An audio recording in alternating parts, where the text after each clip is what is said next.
नमस्कार, सुगरण सुरेखा या किचनमध्ये आपलं मनापासून स्वागत आहे। आज मी बनवणार आहे उपवास स्पेशल उपवासाची थाली। सर्व वस्तू एकदम छान बनवणार आहे। खूपच कमी वेळेत तयार होणारी आहे ही डिश। तर चला स्टार्ट करूया। सगळ्यात पहिले हा साबुदाणा रात्रभर भिजवून घेतला आहे। हा साबुदाणा यातलं मी अर्धा काढत आहे, कारण की अर्ध्या साबुदाण्याची खिचडी बनवणार आहे आणि अर्ध्या साबुदाण्याचे साबुदाणा वडा। ज्याला मी खिचडी बनवायला ठेवली आहे त्यात मी 3 चमचे शेंगदाण्याचा कूट आणि 1 चमचा तूप ॲड केले आहे आणि याला चांगले मिक्स करायचे। ह्या पद्धतीने तुम्ही जर मिक्स केले तर साबुदाण्याची खिचडी एकदम परफेक्ट बनेल। तर याला आपण साईडला ठेवूया। तर आता मी खीरची तयारी करत आहे।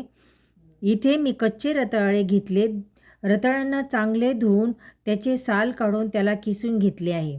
पातेल्यात मी थोडेसे तूप टाकले, त्यात रताळ्याचा किस त्यात ॲड केले। चांगले भाजल्यानंतर यात ॲड करणार दूध। इथे मी पाव किलो दूध टाकले आहे। मिक्स करून घ्यायचे आणि याला मीडियम फ्लेमवर उकळी येईपर्यंत सोडून द्यायचे। इकडे मी साबुदाण्यासाठी बटाटा मिरची कट करून घेते आहे आणि इथे खीरला उकळी आलेली आहे। यात साखर टाकणार, मिक्स करून घ्यायचे। गोड तुम्ही तुमच्या चवीनुसार टाकू शकता। ही खीर खूपच टेस्टी लागते आणि मी नेहमीच बनवते। तुम्ही पण एकदा ट्राय करून बघा। आणि यात ॲड करणार आता पिस्ता बदाम। आता साबुदाण्याची खिचडी बनवणार आहे। कढईत मी थोडेसे तेल टाकले, बारीक चिरलेली मिरची, त्यानंतर टाकले बॉईल बटाटा मीडियम साईजमध्ये कट केलेला आहे। तुम्ही यात कच्चा बटाटा पण टाकू शकतात। चांगले लालसर होईपर्यंत परतून घ्यायचे।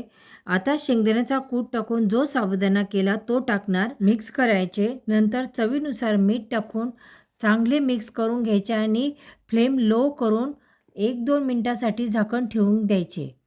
आणि नंतर यात टाकणार कोथिंबीर, भाजलेले शेंगदाणे, तुम्ही लिंबूचा रस पण टाकू शकतात। ही परफेक्ट साबुदाणा खिचडी तयार झाली आहे। आता मी बनवणार रताळ्याची पोळी। इथे रताळी बॉईल करून त्याचे वरचे साल काढून चमच्याच्या साहाय्याने चांगले मॅश करून घ्यायचे। आता यामध्ये ॲड करणार अर्धी वाटी राजगिऱ्याचं पीठ, त्याबरोबर यात मीठ, कोथिंबीर ॲड करून त्याचे पीठ मळून घ्यायचे। थोडे थोडे गरम पाणी टाकून पीठ घट्ट मळून घ्यायचे। 5 मिनिटासाठी ठेवून द्यायचे। आता साबुदाणा वड्याची तयारी करणार। जो अर्धा वाटी साबुदाणा ठेवला होता त्यात मी 2 बॉईल बटाटा ॲड केला, त्याचबरोबर शेंगदाण्याचा कूट, मीठ, बारीक कट केलेली मिरची, कोथिंबीर ॲड केली। चांगले मिक्स करून घ्यायचे, चांगले मळून घ्यायचे। हे वडे खूपच चांगले बनतात। यात जर दुसरे काहीच टाकायची गरज पडत नाही, जर आपण साबुदाणा चांगला भिजवला तर। त्यानंतर याचे वडे बनवून घ्यायचे। मी वड्यांचा शेप मेंदू वडासारखा दिला आहे। यांना तळून घेत आहे। साबुदाणा वडा आपला रेडी आहे। आता आपण रताळ्याची पोळी बनवून घेऊया। याचा एक गोळा घेऊन पातळ छोटी पोळी लाटून घेऊ। ही पोळी तूप किंवा तेल लावून भाजून घ्यायची। आता मी बनवणार सुकी बॉईल बटाट्याची भाजी, जी खूपच टेस्टी लागते आणि याला बनवायला 5 मिनिटं पण लागणार नाही। इथे मी कढईत तेल टाकले, जिरे, कढीपत्ता, कट केलेला बॉईल बटाटा ॲड करायचा, त्यानंतर टाकणार मीठ, मिरची पावडर ॲड करणार। उपवासासाठी बनवत आहे त्यामुळे जास्त काही मसाले ॲड करणार नाही आणि 2-3 मिनिटासाठी याला परतून घ्यायचे। यावर झाकण पण ठेवायचे नाही।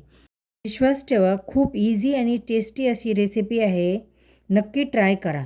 व्हिडिओ आवडला असेल तर चॅनलला सबस्क्राईब करा आणि थँक्यू।